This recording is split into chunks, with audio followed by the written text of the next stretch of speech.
मान्यवर, दूसरा, कुछ कानून पारित करने थे। सदस्य उस वक्त ज्यादा विरोध तो कर नहीं सकते थे, मगर विरोध करने का नया तरीका कुछ कांग्रेस में जिसमें हिम्मत थोड़ी बची कुची थी, इन्होंने कहा एब्सेंट रहने लगे तो क्वारम नहीं होता था। तो फरवरी 1 को संविधान संशोधन किया कि संसद और राज्यसभा में क्वारम की आवश्यकता नहीं है। वाह, 5 लोग भी है तो चला लो भाई। इसके बाद राष्ट्रपति शासन की अवधि, खड़गे साहब किया है तो सुनना पड़ेगा, हिम्मत के साथ सुनना पड़ेगा। मान्यवर, राष्ट्रपति शासन की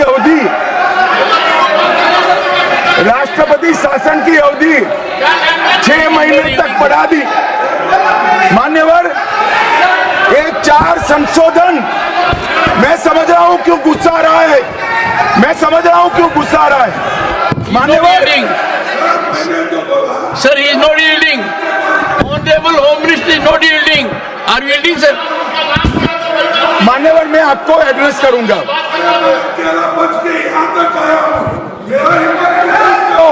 तुम तो कायर हो, मान्यवर, तुम लड़ाकू हो। Okay. मान्यवर, मैं आपको एड्रेस करूंगा। Go on record. What the Honorable Home Minister said. खड़गे जी, मैं आपका बहुत सम्मान करता हूं, आपकी हाजिरी दर्ज करने के लिए कृपया बैठे, मुझे बोलने दीजिए।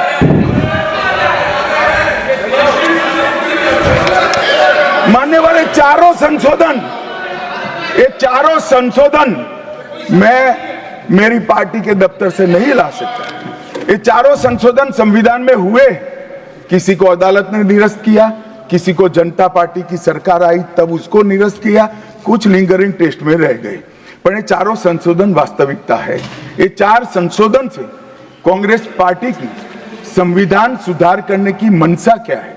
एक में हम पर केस न हो, दूसरे में हम चुनाव हारने वाले तो समय बढ़ा देना, तीसरे में मेरे पर जांच नहीं हो सकती, और चौथे में नागरिकों के संविधान प्रदत्त अधिकारों को समाप्त करें। ये उद्देश्य बताते हैं। अब मैं हमारा 4 संशोधन लेकर आता हूं। मान्यवर, सबसे पहला संशोधन नरेंद्र मोदी जी ने सरकार में किया, 101वां नंबर भी अच्छा आया है।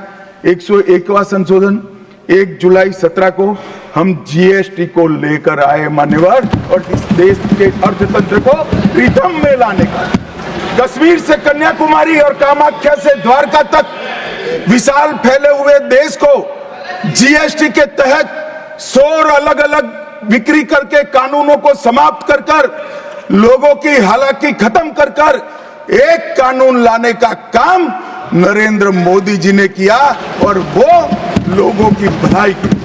कल की डिबेट मैंने पढ़ी है, कोई सदस्य बोले कि नरेंद्र मोदी जी ने विरोध किया था। मैं रिकॉर्ड पर कहता हूं, हां, नरेंद्र मोदी जी ने विरोध किया था। किस मुद्दे पर किया था? आप जीएसटी तो लाना चाहते थे, मगर राज्यों को कंपनसेशन की गारंटी देना नहीं चाहते थे। हम जीएसटी भी लाए और राज्य को विकास दर के हिसाब से कंपनसेशन की गारंटी भी दी। इतना ही नहीं, गारंटी का 10 साल तक पालन करने का काम भी भारतीय जनता पार्टी की नरेंद्र मोदी सरकार ने किया। हम संशोधन लाए देश के अर्थतंत्र को सुचारू बनाने के लिए। दूसरा संशोधन लाए, 102वां संशोधन, national commission of backward class को संवैधानिक दर्जा देने का काम। अब कुछ लोगों को पेट में दुख रहा है कि नरेंद्र मोदी जी ने ये क्यों किया। मैं साहब आगे बहुत सारी बातें बताऊंगा।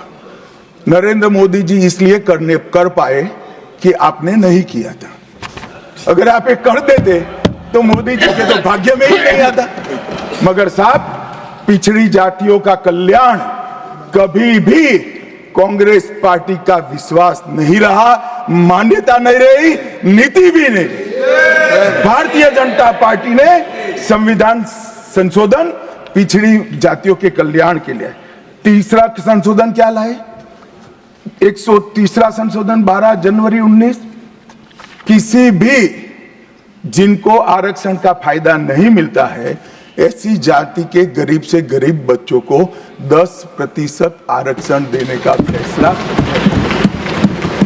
गरीब कल्याण और गरीब हटाओ की बातों, गरीबी हटाओ की बातों सालों तक करी, सूद नहीं मिली, समय नहीं मिला, विचार नहीं आया। ये विचार नरेंद्र मोदी जी को आया और गरीबों को, बच्चों को 10% आरक्षण पूरे देश भर में मिला। मान्यवर 105वां संशोधन, ओबीसी की पहचान करने के लिए केंद्र के पास अधिकार थे। अब मैं बताना चाहता हूं, इतने बड़े विशाल देश में 140 करोड़ की जनसंख्या में पिछड़ी जातियों का पिछड़ापना क्या कोई एक केंद्र सरकार कर सकती है? फेडरल स्ट्रक्चर की बात करते हैं, मगर अब तक केंद्र सरकार के पास ही रहा था। नरेंद्र मोदी जी ने कहा इसके कारण पिछड़ा समाज को अन्याय होता है। आगे से ये संविधान संशोधन करने के बाद 10 अगस्त 2021 के बाद पिछड़ापन का निर्णय करने का अधिकार राज्य की सरकारों को देने का काम नरेंद्र मोदी। और मान्यवर सबसे अंतिम संशोधन में पांचवा कहना चाहता हूं, 106वां संशोधन, और मैं तो क्रम में बोला हूं, एक भी काटा नहीं। 101, 102, 103, 104, 105, 106 सभी के सभी जन कल्याण के लिए। और छठा सम्मेलन संशोधन था 28 सितंबर 2023 को, मातृशक्ति को शक्ति प्रदान करने का, मातृशक्ति को 33% आरक्षण, नारी शक्ति वंदन अधिनियम।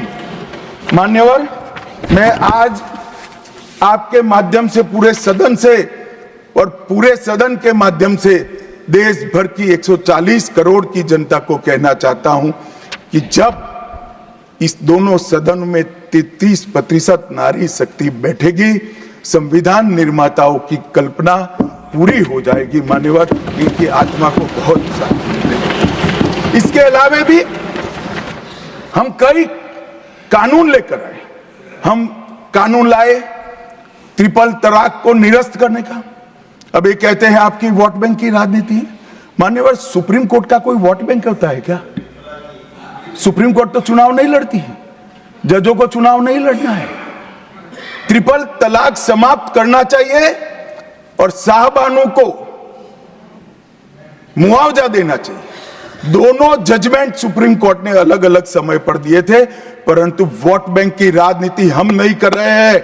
वोट बैंक की राजनीति कर कर मुस्लिम बहनों के साथ इतने साल अन्याय करने का काम एक कांग्रेस पार्टी ने किया। हमने तो ट्रिपल तलाक समाप्त कर कर मुस्लिम माताओं को, बहनों को अधिकार दिया। आपका कि भी अधिकार आपके पति जैसे हैं, मगर देखिए साहब, ट्रिपल तलाक समाप्त हो गया, अभी कोई नहीं कहता अच्छा हुआ। कैसे कहेगा? एक उदाहरण पड़ा है, हमारे आरिफ मोहम्मद खान बेचारे मंत्री थे, अच्छे खासे मंत्री थे, फर्राटे की अंग्रेजी बोलते थे, बहुत पढ़े लिखे व्यक्ति थे, फारसी के विद्वान, उर्दू के विद्वान, हिंदी तो मातृभाषा। अब उन्होंने कहा कि साहबानों को मुआवजा देना चाहिए। मंत्री पद भी गया, सांसद पद भी गया और बेचारे कई सालों तक संघर्ष करते। कौन बोलेगा? मान्यवर, इनका जो पद्धति है वोट बैंक की पॉलिटिक्स करने की पद्धति है। मान्यवर, 2020 में हम नई शिक्षा नीति लाए। पहली शिक्षा नीति आजादी के बाद आई है जिसका विरोध कम्युनिस्ट भी नहीं कर पाए। बाकी तो शिक्षा नीति आए और कम्युनिस्ट पार्टी विरोध न करे, ऐसा कभी हो सकता है? मुझे भी बड़ा आश्चर्य होगा कि प्रकृति बदल गई है या उनका सोच बदल गया है। खैर, जो भी हुआ, फिर मुझे किसी ने बताया कि आपने इतनी अच्छी शिक्षा नीति लाए हैं कि इसका विरोध करोगे तो लोग उनका विरोध करेंगे, इसलिए विरोध नहीं किया है। मान्यवर, जम्मू कश्मीर में आरक्षण देने का संशोधन विधेयक लाए और 3 नए आपराधिक कानून भी हम लेकर आए।